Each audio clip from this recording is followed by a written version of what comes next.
Magandang Sabado po sa inyo lahat. Dito po tayo ngayon sa UN Avenue. Traffic update po tayo ha. Fast moving po, both direction. Ayan po. Yung luwag ng kalsada ngayong Sabado. Napakaluwag. Ito yung ating masipag na traffic enforcer. Ayan po.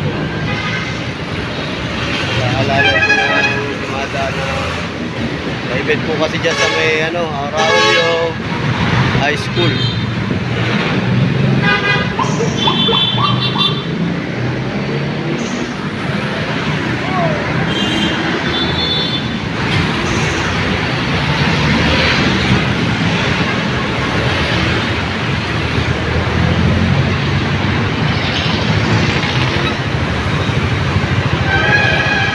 Sabay na